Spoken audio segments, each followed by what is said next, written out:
Welcome to the final episode of Season 1 of Epical Growth. I'm Sarah Caminiti, and I'm so happy that you're here. I couldn't think of a better way to close out this incredible journey than with today's guest.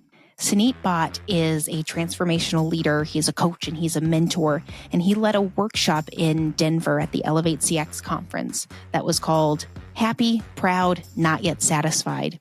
And he forced everybody that was in the room to reflect and to give themselves permission to answer hard questions that we usually avoid, and then to spend time with those questions. I was really excited to meet him and introduce myself to him, and I was beyond excited when he agreed to be a guest on this podcast. Once he did agree, I knew he had to be the closer for the season. In this episode, we reflect on the importance of vulnerability and personal growth. And we talk about stepping into new eras with intention. Because when you do that, you are taking ownership of what's to come. And you are allowing yourself the time and the space to reflect on where you've been and how that's gotten you to where you are. If you're ready to finish this season with actionable insights and fresh inspiration, this episode is for you. Enough of my rambling. I can't believe this is the last episode. Let's dive in. Hi, everybody. It's nice to meet you. And Sarah, just from your smile, that's exactly how I picture you all the time with your energy. Thank you for having me on. I'm excited to have this conversation and see where we take it. In terms of, by the ways of introduction, I think the way, I'm someone who been through, as you talk about, sort of epochs and eras, right? I think you're catching me as I just emerge into what I think is, finding purpose in the third era of, I think, what will be the four eras of my life. And the way I talk about myself, which I'm just sort of arriving at and so excited to share and just hear what you think and what the audience thinks, whether it makes sense even. So the way I've started talking about myself professionally is I help people in organizations get unstuck, find their purpose, and reach their potential. And for people, I focus on a framework I built that I teach at Rutgers, that I brought to professionals, which is a Find and Evolve Your Purpose framework. And then in terms of organizations, I work through a framework at an organization called EOS, where we help organizations, again, get unstuck, get in alignment, and operate with discipline and accountability and really get everything they want from their company. So professionally, that's kind of how I talk about myself. The reason I think of it as my third, sort of era, you've got me thinking in this mindset, is because right now my top priority and the most impactful thing I will do, regardless of what I do professionally, is set our kids up for success. And so, on the front end and on the back end of this era, it is the definition of success is, are my kids just happy? Do they just feel extraordinarily loved? And do they feel like they're going to be okay, like no matter what happens? And so that's all the context, but I think endpoint to endpoint, that's the most important thing I'll do right now. Is that helpful? Is that helpful? Oh my gosh, that was the most beautiful introduction I think I've ever seen. I've got full body chills right now. That was so good. I love that you said that you see that you have four eras in your life. And that is something I've never heard of before, of having someone anticipate there to be four seasons that exist throughout your journey, and kind of enter into this space, this life, knowing that these four things are going to happen. And I would love to know where you came up with this kind of this mindset. Yeah, look, I think I kind of cheated, right? So I think when I thought of eras, I think almost like geologically, right? And so I think you operate in sort of, you think in terms of the four geologic eras, and I think that's where my anchor was. I usually tend to break things down into threes. This is the one time I went for four. I'm a big rule of three operator, like in general, but this time four felt right. And then as I looked at that and I was like, you know what, actually, I think for me, four makes a ton of sense, because I think, the first is when we are kids like ourselves and we are truly carefree, right? I think the second, we're being cared for, right? I think the second is when we are independent and sort of on our own, right? So we're adults without responsibility. And that is really about sort of experiments. And geologically, they actually talk about it as like, oceans in space, like arriving and retreating. Like they talk about it as this like earth and experimentation, right? I think the third is where I'm at now, where I'm responsible for, right? And then I think the fourth is yet to be defined. But at the end of this journey, the fourth is where I'm really thinking about probably legacy, right? Like what is left of me? The thing you are the most is the thing you are after. It's what you're the thing you are for longest is your memory and your legacy, right? And so I think it's nice to be able to have that space, and I still got some time before I get there. But I that's kind of how I saw it. So it was geologic, and then it just kind of made sense. So I love that. I really do love that. And I think that also allows you the space in just like mentally to automatically acknowledge that this is now, this isn't before, this isn't later, this is, and not dwell on past mistakes, past choices. They have brought you to this new era, and what you take with it is up to you. But they don't define you.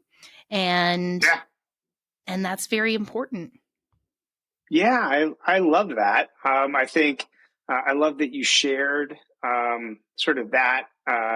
The way you talked about it makes a ton of sense, which is this journey, and there is before and there's after. There's no end. It's continuous, and we are a result, for better or for worse. We are a result. We're a product, right, of what sort of got us here, and we should honor that. And I think that's the most important thing, is when you try and hide from it. It's funny, yesterday, the class that I taught in my framework at Rutgers is this concept of truths, which is, I don't want you to talk to students about for the whole class is, I don't want them to change who they are. I just want them to own it. I want them to acknowledge it. And I want them to decide what they're going to acknowledge and accept, what they're going to adapt to, what they are going to let go. But I just want them to like spend some time in the truth. It's not limits. It's not limitations. It's not restrictions. It's not mistakes. It's just the truth. What's the truth? And how are you going to accept it before you move forward? So I think that the way you just framed it kind of dovetails nicely with that. What was the response when you were talking about the truths with your class?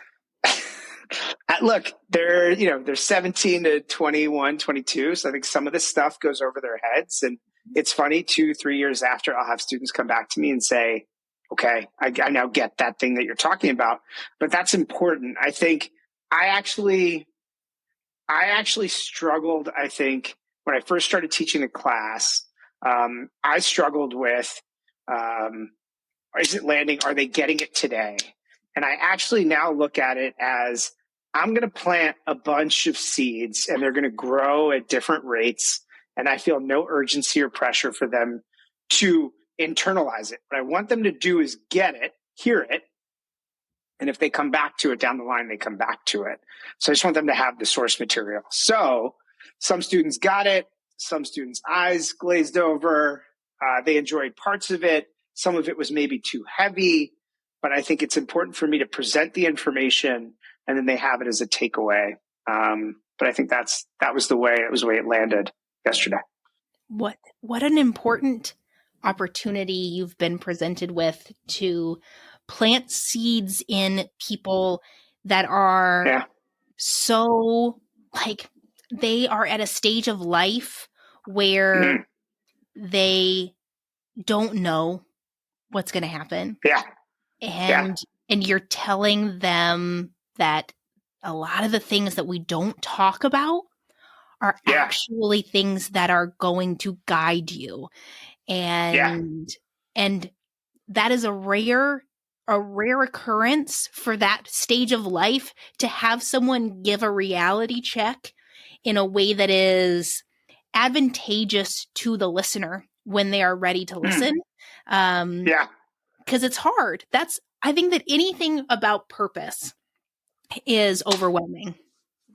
It shouldn't be. I think But our it part of the is. challenge, yeah, I think you've hit it, right? It is, and part of that is we have made it this mythical, Yes. like heavy aspirational up. It's on a pedestal. It is potentially unattainable, but you feel the pressure of it all the time. I think we have just gotten purpose wrong. And as a result of that, we have made it much harder for people to even attempt it, let alone, understand their journey towards it. So I love that. And something you just said, which which my head exploded with, is, look, I spent some time in like communication theory, right? So we have done, different areas of customer engagement. We always talk about different types of communication theory. The one communication model I've never heard before, which I think we just scratched the surface on here. You always talk about like Berlo, sender, message, channel, receiver, right? We assume that those are dominoes and continuous. What's interesting is there is a communication model where you do your job to create, present, and make the information available. And then at some point when the time is right, the person receives it. They opt in, they find it, they receive it. And nobody ever, dude, I got to look this up. Nobody ever talks about that, what happens between channel and receiver, as being a time lapse and a discovery exercise, which I think our current state of knowledge dissemination and availability makes possible, which wasn't possible 40 years ago, 50 years ago when communication theory was being developed. So that is really interesting. I got to process that. So that was neat. That was a neat share. That was a good moment.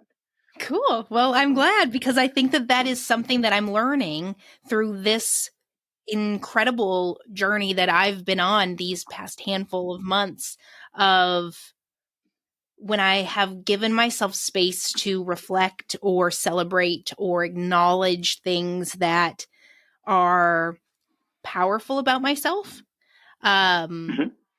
It allows me to acknowledge things that happened before that I wasn't able to fully understand or see or anticipate the impact for, and now I can appreciate it. And I think the easiest example is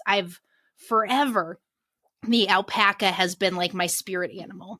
And it all started when I was like 19 or 20 years old. I was working at Victoria's Secret, and we were trying to get everybody to sign up for these credit cards. Like, that was like your main purpose in life, was to get people to sign up for the Victoria's Secret credit card. I was always very good at it because I could connect with people very quickly. And through that, I noticed that everybody around me started to get kind of like discouraged, or the momentum dropped, or just like they totally forgot about it. They were overwhelmed. So I created this whole like reward system of, we get to make a Post-it, and we add it to a Post-it board. And I realized I cannot draw at all. And I tried to draw something, and it ended up just looking like a sad, derpy alpaca. And I don't even know what it was that I was supposed to be. I think it may have been a horse, but it just went downhill fast. But that started this whole thing with alpacas just kind of being what people would gift me with and everything like that. And so funny. And I only recently I realized the reason why I have attached myself so much to this alpaca and didn't know it was the first time that I really trusted myself and tried something as a leader to build that something. Drawing in that Post-it board, building this whole Post-it board, like our numbers blew up. Like the whole, like we were the top credit card people in the New England area after this strange like credit card like Post-it. We would have themes every week. We would change themes. So it would be circus themes, and then you draw the Post-it to go with the circus, and whatever. And that was the first time that I ever was just like, I owned being inventive and Yeah. and empowering people to celebrate in dorky little ways. And I was 19 years old, and now the alpaca is truly like my little trophy of So it. great. That now I Yeah. can look at that, and I never made that correlation before, and I think that it just took time to be able to acknowledge that I was doing great things before I even knew I was doing great things. Before you knew it and acknowledged it. I love that. So what is there any identity? Have you looked up the alpaca to understand more about like the creature, the habits, is there anything else about the alpaca? So I did go through a deep exploration of alpaca many I'd years. imagine. I'm a researcher, if you haven't realized that yet, and Yep. Fact finder. Yep. they greet you with Eskimo kisses, and that's how they greet all of their friends. And like they even greet people with Eskimo kisses. Like if you go to an alpaca farm, and they don't spit like a llama spits. They are very mild mannered, but they're very playful and inclusive, and they're just these lovely, like, just happy creatures. It's and you. I know I would greet that's people so with wild. an Eskimo kiss, and who knew my sad horse would actually bring me to the truth. That is the ultimate reframe. Like, I love that. Reframe a sad horse to a blissfully happy alpaca. Oh, that's great. That's awesome. I love it.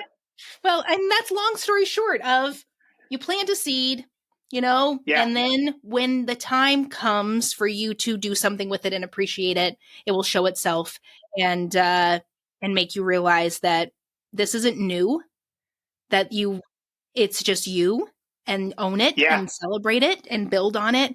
But what you're doing with these kids is that you're showing them what's possible. Yeah.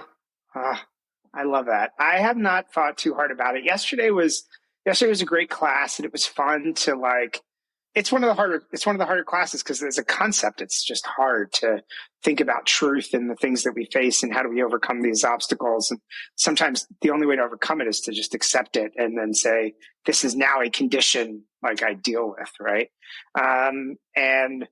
But I haven't thought about this, plant the seed. When will it actually germinate, and when will it be impactful? And what's interesting is, like, as parents, that's kind of what we do, right? We are planting seeds all the time, and you hope it shows up when your child needs it most, right?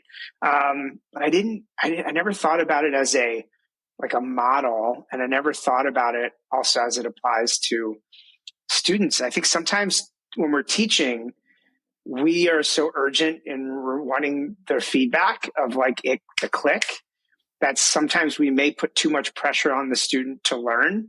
And I don't, that there's something there as opposed to just deliver and, let it take hold when it can. I love that. That's great. Oh, I think that's really cool though, that you're allowing yourself to think about it that way, because the education system is so driven by results, immediate results, and people learn heavy things differently. Yeah, they do. Look, it helps that I'm teaching, a class on purpose versus a calc class, right? Where it is not just a discipline, but a prerequisite, right? So I think there's that. But to your point, if I'm not honest about the space I have, then I won't take advantage of it. And I think I have that luxury, and I don't know if I've fully embraced it. Like, I'm going to talk to my students about this next week, right? Talk about this and that. I will. That's great. How did this happen? How did this realization that purpose needed to be reframed, and there was a way to reframe it, and there was a way to connect with people on such an intimate and vulnerable level? How did that happen in your journey? Yeah, it's a little bit circuitous, and I've not found a way to tell the story efficiently. So I'm going to stumble through it, but I'll go for it. I think, so the first thing I tell is a story. When I first started working, I was in this program at Prudential, and I had got this access through my manager at the time. I had quite a number of interactions with the CEO of Prudential. So Art Ryan was taking the company public, and somehow I had fallen in his good graces. And he came and spoke to our group, and he did this great story, and he talked about employees, and he said, look, this is 1998, right? I'm an old man. He's like, look, the world has changed. He's like, people don't work at a company forever anymore. There is now a contract between the employer and the employee, right? And he's like, the employer says, this is the work I need done. And the employee says, this is the work I want to do. And if those two overlap, the employer says, if you do this in good faith, these will be your rewards, and I will set you up for this next thing you do. Will be a pit stop on your career journey, right? And the employee says, great, I will opt in. I will operate with integrity. And you have that. I was like, that's really powerful. Let's acknowledge this isn't a lifetime contract anymore. These are short-term social contracts. And that just gestated for a while. And as I became a manager, the thing that really started clicking for me was the best way to build a team is to have people opt in to the work. If they opt into the work, then your job as a manager is so much easier. So companies spend tons of time writing the job descriptions and creating the roles, right? The functions and the roles, and what the accountability is for that role, right? They do a ton of time on that. And then they put a job description out, they do some interviews, and individuals interview for those roles. But the way they look at them is they tend to look at the bullet points, right? They tend to say, oh, is this, how much time do I get remote? What's the compensation? So they opt in based on the transactions, but nobody has helped the employees. Nobody's done a good job helping people say, who are you and what's your decision-making framework for what you want to opt into? So that always hit me. And so I would always spend a ton of time with people trying to figure out what they wanted to do. And I would do this at the end of every year so they could then opt in. And my biggest, the largest number of departures for my team were always January, because I would drop this bomb on these people in December and I'd say, go think about it. And they'd come back and a lot of people would be like, I got to go do something else. And I was like, great, let's go figure that out. Then as I started building bigger teams, my last team was, last company we built was 1,200 people, 1,100 of them reported to me, right? Around the world, never met them during COVID. And so I had to systematize this way of opting people in, right? Because I had to do that at scale. And as I did that, people were like, you know what, Suneet, you should coach. This is a great framework. You should coach. So I started doing executive coaching. And then at some point, the oldest person I worked with was 67, right? And at 67, after exiting 2 companies, raising an amazing family, had a heart issue. And he was like, Suneet, I don't know why I'm doing what I'm doing. I'm like, you're 67, dude. You're like the embodiment of success, personally, professionally, everything. And at that moment, I was like, all right, we got to work with you. And then I was like, how much happiness, joy, productivity, how much human goodwill are we wasting by not equipping people with this stuff until they raise their hand at a midlife crisis? Yep. So I wrote a one-pager, literally a one-pager. I pitched it to Duke and I pitched it to Rutgers. Duke invites me to come do workshops every once in a while, but I met a director, Ryan Greenbaum at Rutgers, and he, over one beer, he was like, he read the one pager. He's like, you got a class. I was like, I've never taught before. He's like, you'll figure it out. He's like, we need to do this. We need to try this. If it doesn't work, it doesn't work. He's like, I'll support you. But he's like, we need to try this. And that was, 3.5, 4 years ago. And, we talked about it at the event. The thing that is life-changing for me is Rutgers released their 5-year strategic plan, and their first goal and first bullet point is helping students find their purpose. And I think it's really important, because now the university is getting it, which is education is under attack. We're not equipping students for the new world and for success. And part of that is we've got to help them understand themselves better first before we fill them with all this objective external information. The receptacle has to be well defined and ready to receive. And so I still haven't figured out a short way to tell that story, but that's like the journey. That's like the journey to how this has become the thing I want to do for the rest of my life. Man, you have, I just talk about the universe, like telling you that you are doing the right thing by sending it out, just a one pager. And not only did both places buy in, like because even though you're just teaching at Rutgers, you're still working on stuff over at Duke, but Rutgers acknowledged that the education system, especially colleges right now, it's not like what it was like 50 years ago, where you would get a degree in this one thing, and then you would spend your life with this one thing that tied perfectly to what your degree was in. Yeah.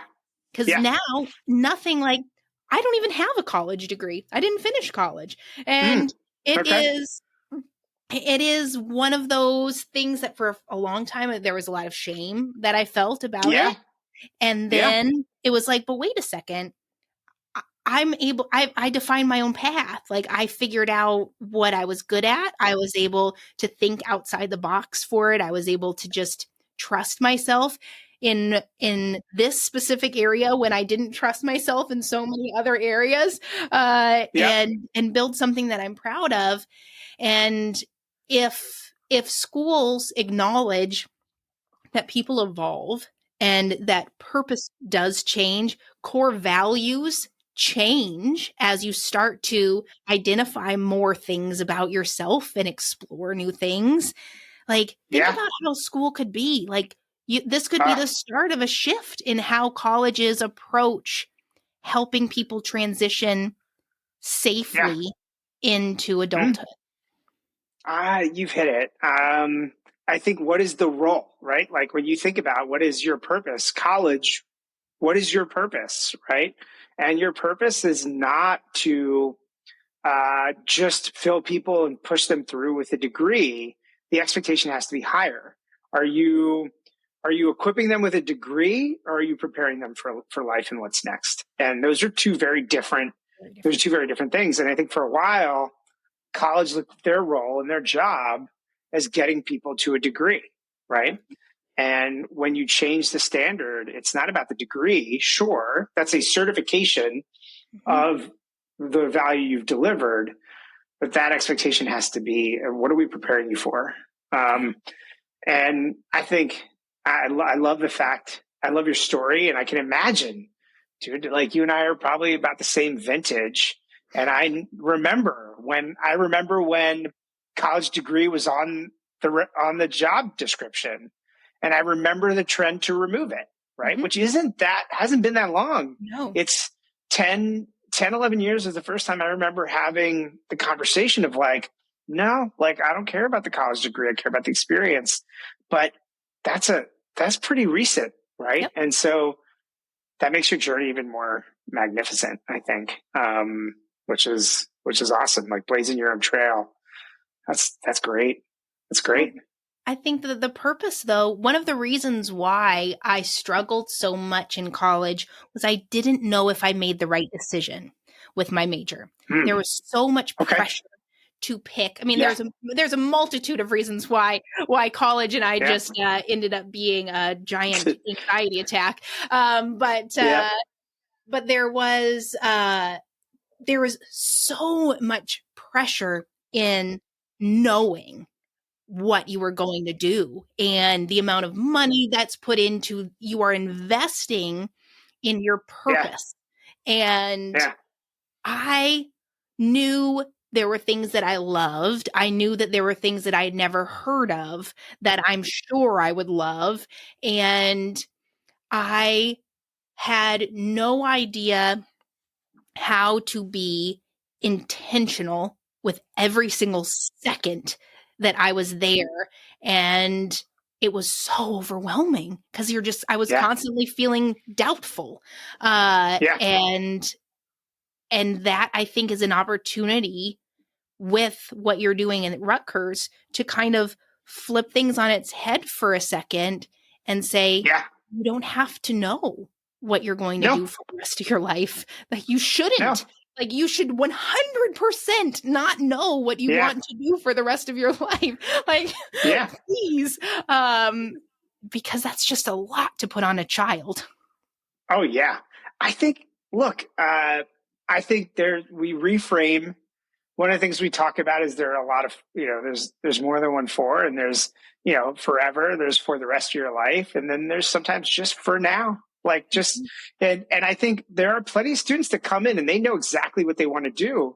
And I say, great, like we can serve, the way we're going to serve you is we're going to help you understand who you are better. So in pursuit of that thing that you want so badly, we're going to help you do it in a more healthy and sustainable way. So that's like one cohort of people we serve. The other cohort of people we serve are a bunch of people who are like, well, there's another group that's like, I don't know what I want to do. You help them unearth themselves and they're like, oh, wow, I'm actually been doing the thing I want to do the whole darn time, right? It's like your alpaca story. Like, this is what I'm really good at. They just didn't take credit for it yet. So we're going to help you take credit. And then there are the other people who are like, hey, don't worry about forever. Let's just talk about for now. Like, what's the thing? What's the next thing you want to try? And how do you inform that and positive, like from a place of positivity? How do you inform that in a really energizing way? So you actually want to run that experiment. And I think that's great. So there are some students where it's like, yeah, you know what you want to do. I think you're right. For the rest of them, and for all of them, you still want the ability to say, great, like do that thing. Even if you change your mind, it's going to be okay. Yes. You're going to be okay. You're just going to be okay. And I think that rigor, I mean, these students, this is the most anxious generation, right? It is on one side, they've got all this anxiety, but what people don't give this generation credit for is they're so anxious because they're so smart. They're the smartest generation. They're the most self-aware. They're the most inclusive, right? They're all these beautiful things, but we haven't taught them how to channel that into a healthy way of making progress. And so they just feel all the anxiety we felt, but like 10x, right? They're going through a lot. Man, they are amazing. They're going through a lot. We got to help. Yeah, we do. We really do. You said something earlier that really resonated with how much more accessible knowledge is to us now. And I think that is something that is really important to acknowledge the opportunity to embrace it thoughtfully and not in a now we can Google anything and everything, but now in something that you would have taken like a year researching to make sure that you covered all of your bases. You can now research that same exact thing in 30 seconds. And you can have ChatGPT compile all of the stuff that you've done, and you can digest it in a way that works for you because you've trained it in order to deliver information in a way that's digestible to you. And what a weight lifted off of the individual's shoulders to know like you didn't forget something. You didn't miss like the one golden nugget that was going to change everything. Like the opportunity for second guessing your research, your gut feelings, your questions. Yeah. That can be diminished if we capitalize on the tools that we have in a way that is helpful and encouraging. And healthy. Yeah. I mean, so I encourage my students to use Gen AI. I think it is, I will do the audit, right? If they've fully outsourced it and it comes back 100% AI generated, then we have a problem. Yes. But if it comes back even like a third, right? If there's some like adaptation, I want to understand where it is, but depending on it, I'm like, that's great. This is the way this work should be. This is the way this work should be done. I was at a conference this past week in New York City, and the topic, there's quite a bit of discussion around around Gen AI. And there's a gentleman at our table who has never used it, which I found fascinating. Very accomplished, very successful. Yeah, there were 6 of us, and these are all pretty, everyone's pretty accomplished professionals. There was one that hadn't used it at all. And so we ended up spending the 30-minute breakout just giving him, everyone had different ideas and suggestions on how they use it, right? How do they use it to maintain momentum and to augment and complement who they are? And some people are like, I use it to originate. Some people use it to review. I use it to synthesize. I use it to edit. I use it because my tone is harsh. So I use it to soften my tone and make me more likable. Like people are using it for all of these different reasons. And the thing we came away with, there are a few, which is one, it's not going to eliminate jobs in that regard. But what is going to happen is it's going to eliminate the people who don't use it as a part of their job. So whether you're a doctor, whether you're customer success, whether you're whatever you are, if you haven't integrated it into your life to increase your productivity and capability, then it's going to be problematic. So going back to your point, the conversation we should be having is how do we use this? How do we use these tools and how do we integrate them to make us increase our productivity, right? And increase our capability and increase our value and impact, right? So these conversations are happening all the time. But that was the first really accomplished individual I'd come across who was also like, nope, I haven't touched it yet. It's like, wow, that's fascinating. Man, I wonder what will happen. Like, what will be the reason why they change their tune? Like, what will happen where they have to try it and what their feelings are after? Yeah, some of the advice we gave, one of them was, this content is coming your way. And if you don't engage with it, you're not going to be able to know what's real and what's fake. And so if you don't immerse yourself in the experience, then you're not going to be able to tell. You're just going to be victim, right? You're going to be easily exploited and manipulated. And so part of it is as table stakes, I just need to be familiar with what it does so that I can not be caught off guard or surprised. And I think that seemed to click a little bit. Like, if the upside isn't going to work, then some of the fear mongering might help you get started. It's not sustainable, but maybe it gets you started. Right? Dip your toes in it out of complete terror. Yeah, exactly.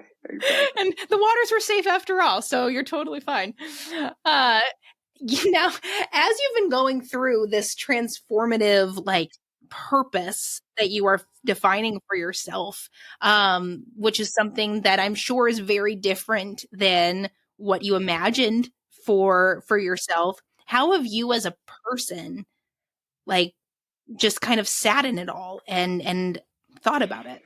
Look, I think the only reason I've had the ability to make this shift is because my wife is amazing. And so, I think she has created the grandest space for me in her ability to say, hey, you've done a lot. You've done well. You've taken care of us. You've done well. Look at your face when you come back from class. We'll take you this way. Go do this thing. And then it's meaningful impact. So I think literally all of this is possible because of my wife. And then I think within that context, she's created even the financial space to be like, all right, you're probably not going to make a lot of money for a little while. So don't make a lot of money. Right. I've been lucky. I think professionally, I think I've had some success. I've had a couple exits in my own capacity from past companies that will continue to buoy us, at least my contribution for a little bit. So that has helped. I'm not, I feel really blessed and lucky that some of that stuff is bearing fruit at the right time. And I think it's only very recently that it's started to click and connect I would say the one thing I did well that I will take credit for is I gave myself, and you've heard me use this term, but I gave myself space and grace. Like when I went on this journey, I just said, year one, just run experiments. So I consulted, I took another SaaS job, like I did all these things. And I very quickly made faster decisions about what wasn't working and what is. So that was the first thing. I hit that. And this year I said is about product market fit. So when I got to the end of this year, I wanted product market fit and market message fit. So I gave myself a full year. And it was great that coming into September, I think I've got this really pithy sentence that really encompasses everything that I want to do going forward. And now I've got the tools, right? Like my own framework and this EOS entrepreneurial operating system framework, which I know you're familiar with and have read the book and have done some amazing things personally with it. So I think, I had an incredible sponsor and partner who gave me air cover. I gave myself space, but honestly, not cartoonishly. So I was aware of like some of the basic truths, financial, et cetera, that I need to be successful. I gave myself milestones that were manageable and really worked against it.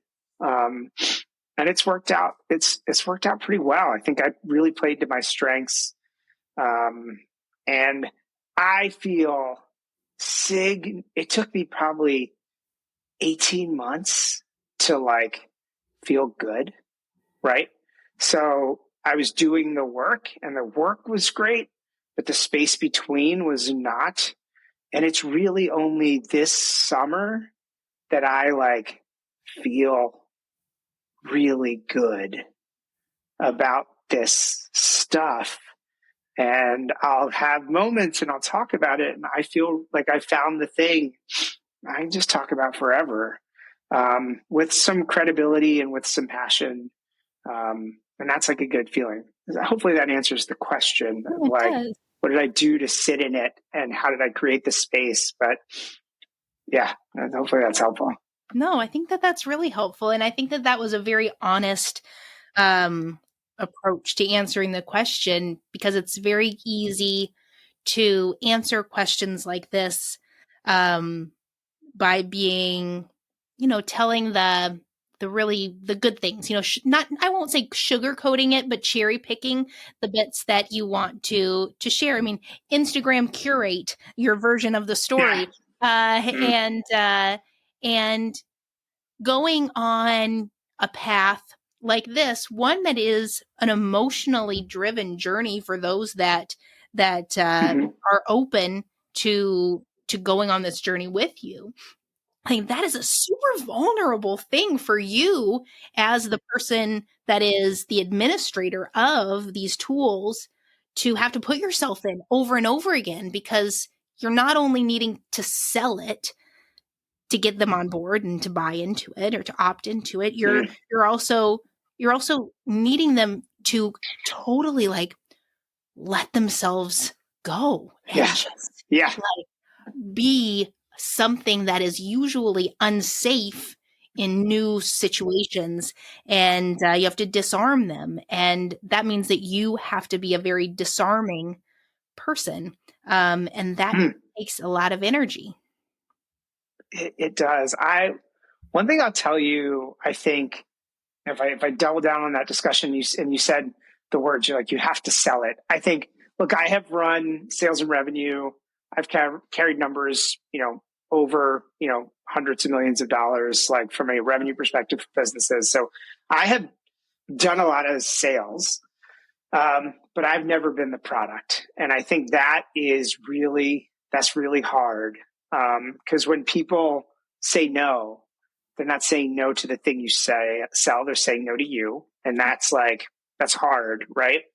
And the flip I've made in the last few months, and I talk about this in a lot of capacities. So the word space is really important for me. I talk about space and grace, but I also talk about don't chase, like make space. And that applies to love. Like when I talk to family who's like, don't chase love, like just make space for it and it will find you. Don't chase your dreams, like make space for them and they will find you. Like it's all about don't chase space. But I think the thing that I've really started to do from a work perspective is stop chasing. Like if I have to convince you, and it's so funny because I would do this for like a SaaS product or a services product.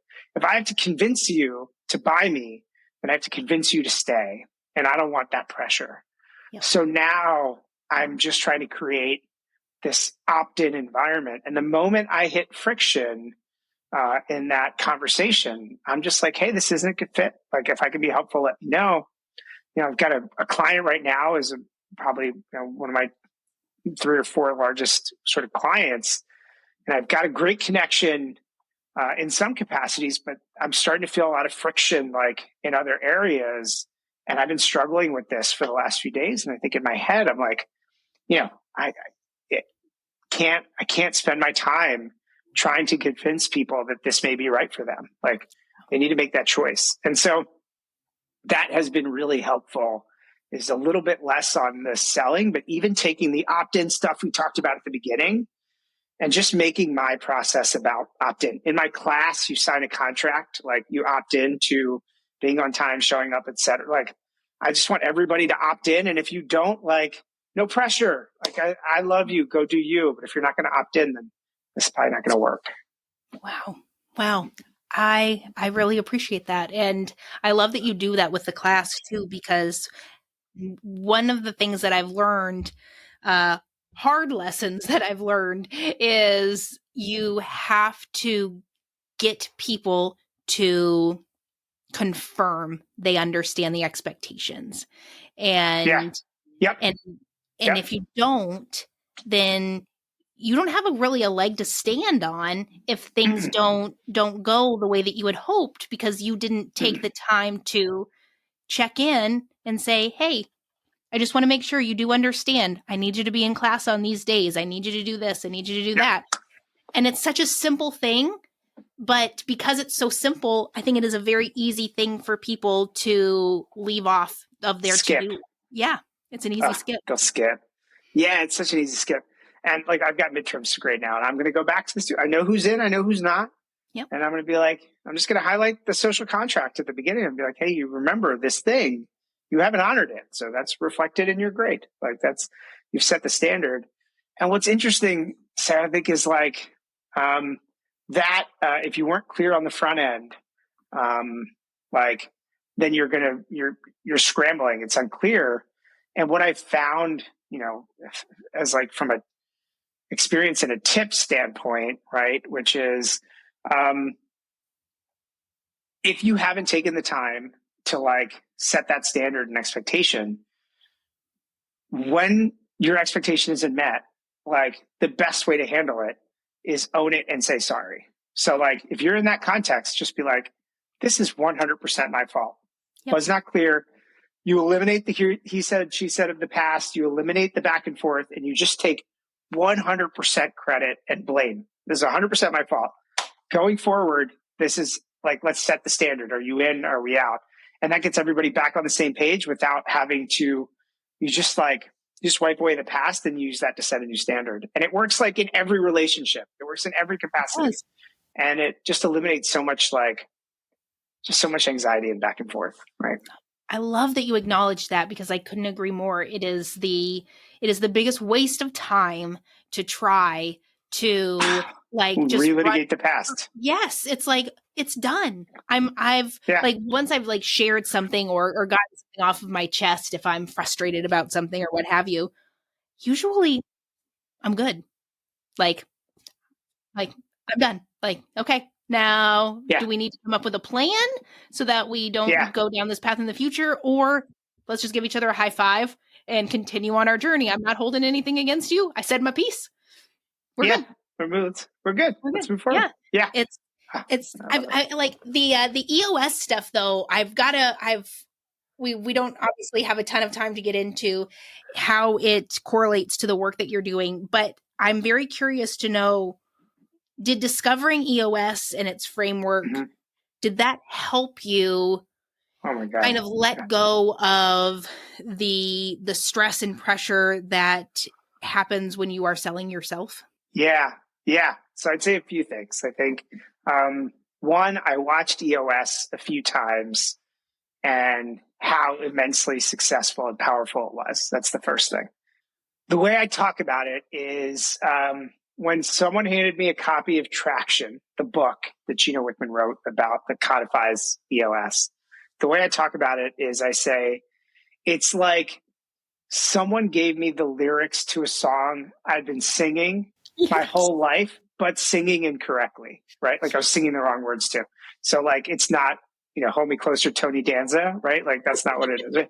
So like, it's like that. It just made everything just snapped into place and became crystal clear. So the first thing was it felt so normal and natural and authentic.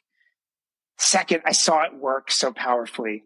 And third, look, the personal work I do is so deep. It's therapy, right? Like people were reaching out to me after the Elevate conference and they were like, that was actually just, Suneet, you just ran a therapy session for 120 people, right? Yeah, you did. And that is powerful. It's an emotional weight I carry because every one of those conversations is deeply meaningful to me and I want to honor it. EOS allows me to scale in a trusted framework, fill my days and create space between that deep personal by actually being really an objective facilitator. And I love that the values are the same. Look, get unstuck, find your purpose, reach your potential. That's for human beings and that's for organizations. And that's what EOS does for organizations. It fits. It just fits. But I think the thing you said is like, it helps me scale. It takes the pressure off me. I can externalize a little bit and say, that's the process. Even like when you rate an EOS meeting, you don't rate the facilitator. You're like, how did we do as a team? And so it created some healthy space for me, which I think was also really important. That's why I've just fallen in love with it. I had a very similar reaction when I read Traction. I'm a very efficient person. I like to be very intentional and purposeful, and clear, sometimes obnoxiously clear.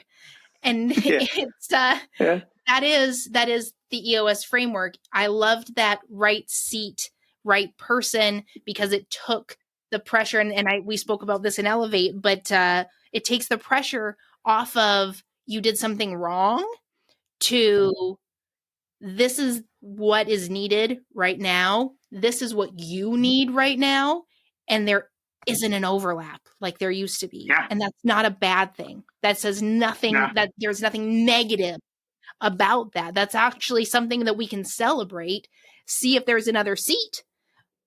But otherwise, let me help you find your seat and let me guide you to your seat. And I think that in the culture that we have, I mean, the United States is like an at-will place anyway there's so much guilt and weight to carry. And there's nothing wrong with a job no longer being what you need to be successful, for you to utilize your skills effectively and to be able to acknowledge it.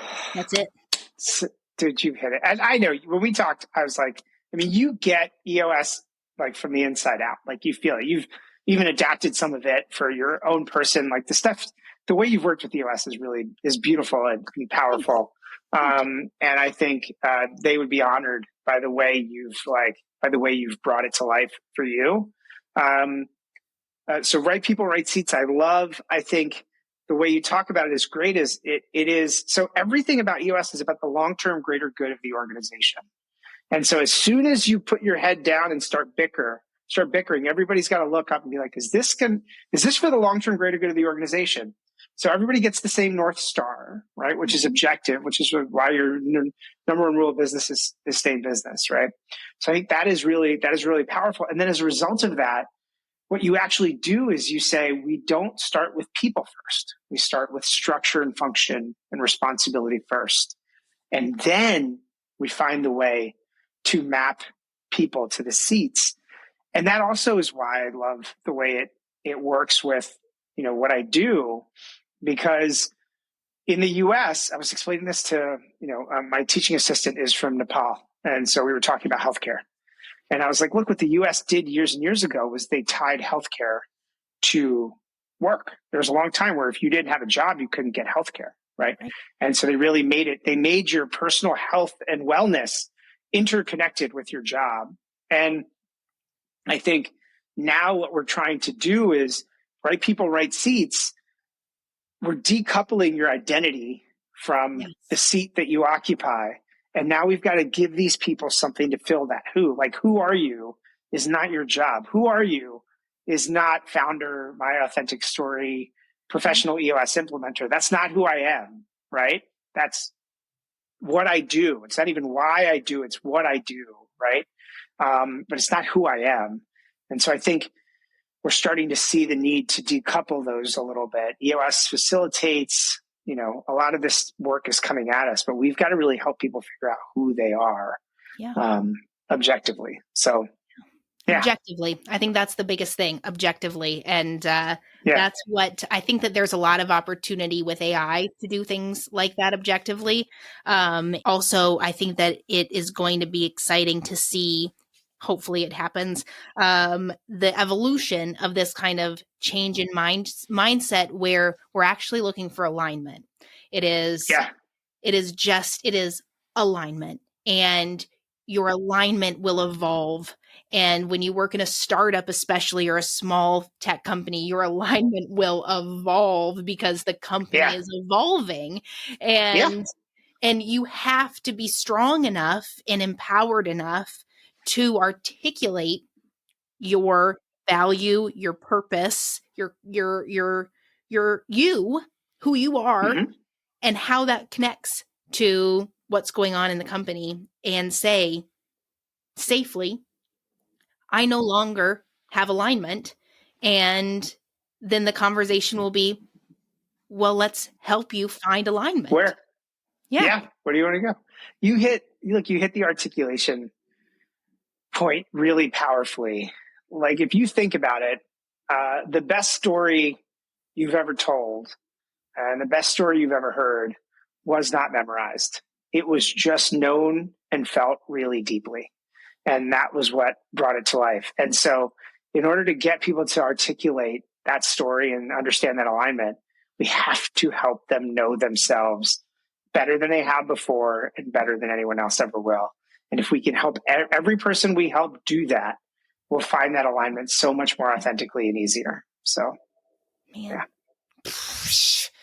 Well, that was a powerful little culmination right there.